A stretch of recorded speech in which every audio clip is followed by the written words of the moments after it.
네, 김영환입니다. 같이 말씀 묵상하겠습니다. 예전 교회에서 한 지체가 동남아시아에 가야 된다. 이렇게 이야기를 했습니다. 그래서 제가 왜 가야 되는데? 라고 물으니까 어떤 분이 이스라엘과 한국을 이렇게 오가는데 기도를 해주는데 너무 기도를 잘해주고 영성이 있는 것 같은데 그분이 갑자기 떠나면 좋겠다라는 예언을 해 주었다라는 것입니다. 여러분, 이런 말을 정말 들어야 할지, 정말 그럴 수도 있지만, 참, 그렇지 않은 경우도 있는데, 그걸 다 믿어야 될지, 참, 걱정이 되기도 합니다. 제가, 최근에도 어떤 상담 전화를 이렇게 받았는데요.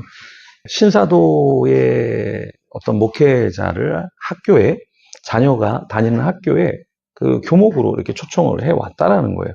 근데 그분이 좀 이상한 얘기를 하는데, 문제가 될 것 같은데, 왜 신사도의 부류의 그 목회자를 데려와서, 우리 아이에게 이런 신앙을 이야기하고 설교도 성경 말씀보다는 뭐 엉뚱한 좀 이야기를 많이 하는 것 같은데, 걱정이 된다고 하면서 이야기를 해왔습니다. 그래서 제가 정말 좀 문제가 된다. 이거는 그래서 학교랑 좀 더 이야기를 해보면 좋겠다. 그래서 제가 조금 관련 영상을 그리고 글을 이렇게 보내주었는데요. 자, 우리도 하나님의 명령을 따라서 사는 것은 맞는데 인간의 말, 그 인간의 생각을 따라가는 것은 조심해야겠죠. 그렇죠? 오늘 본문에도 성막, 회막이 다 이렇게 만들어지게 되고 모든 역사를 마쳤을 때 이 역사가 누구에 의해서 만들어진 거냐라고 했을 때 여호와 하나님이 모세에게 명령하신 대로 다 행했다. 이렇게 모세가 고백을 하는데요. 출애굽기 39장 32절에서 43절의 내용인데요. 32절에 하나님께서 모세에게 명령하신 대로 다 행하고 라고 말씀하고 있습니다.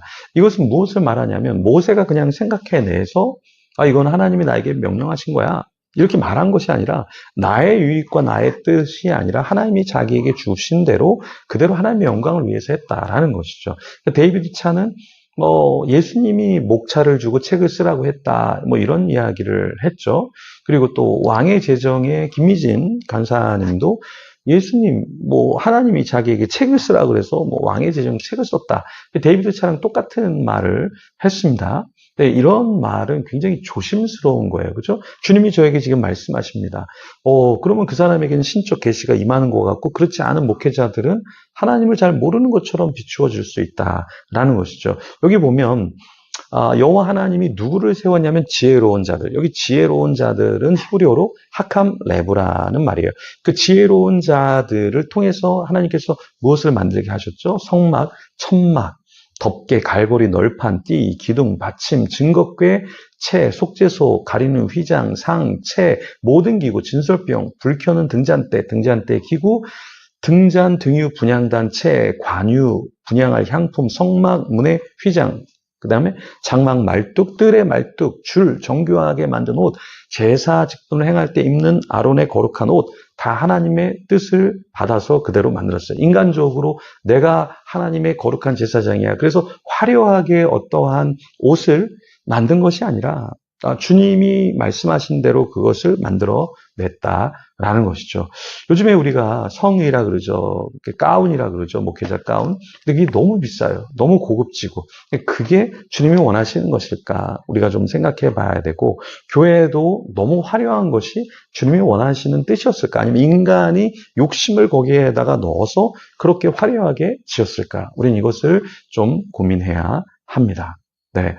32절에 성막곡 회막의 모든 역사라고 했을 때 이 역사는 멜라카라는 단어인데요. 히브리어로 일반적으로 노동, 작업을 의미합니다. 그러니까 회막의 모든 역사라고 했을 때 이 모든 인간적인 노동과 작업, 그것이 다 들어가 있다라는 것이죠. 그래서 우리가 교회를 섬길 때, 어떤 성교회를 섬길 때, 우리가 다음 세대를 섬길 때 우리의 모든 역사라고 했을 때 우리의 노동이 들어가야 되고 우리의 수고가 들어가야 되고 우리의 어떤 작업이 들어가야 한다라는 것이죠. 그러니까 내가 그냥 쉽게 뭔가를 섬길 수도 있지만 하나님의 역사에 관여된다라는 것은 무엇이죠? 그 관여됨이라는 것은 나 자신을 갈아서 넣는 것, 태워서 넣는 것, 그러니까 계산하지 않고 하나님께 드리는 것, 그것이 필요하다라는 것입니다. 자, 우리가 하나님 앞에서 이 예배를 드리고 섬김을 다할 때 우리가 어떻게 섬겨야 될까요?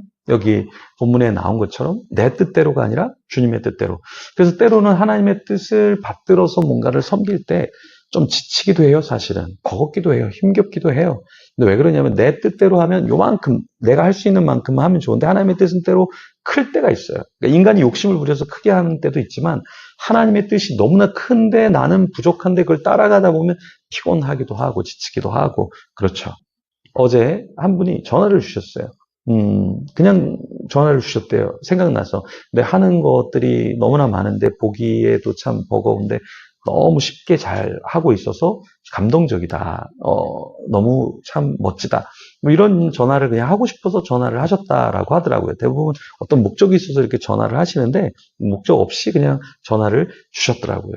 네, 맞습니다, 여러분. 우리가 하나님 앞에 어떤 거를 섬길 때 막 휘장, 증거계, 속죄소, 진설병, 등잔대, 제단, 관유의 향, 정교한 옷 이거 만드는데 얼마나 많은 작업이 들어갔겠어요. 그런데도 모세와 부살렐과 오홀리압 그리고 그것을 함께했던 지혜로운 자들, 학함 내부 그 사람들은 불평이 아니라 원망이 아니라 실망이 아니라 좌절이 아니라 하나님의 마음을 갖고 묵묵히 감당했다라는 것입니다. 그래서 저와 여러분도 묵묵히 주어진 일을 감당하면 좋겠습니다. 하나님의 지혜를 갈망하면서 나를 드러내고 내 욕심을 크게 만들려고 하는 것이 아니라 주님의 뜻에 따라서 우리 자신을 올려드리고 아름다운 하나님의 역사에 동참하는 저와 여러분이 되기를 간절히 소망합니다. 같이 그런 자 되도록 우리 기도하며 나아가겠습니다.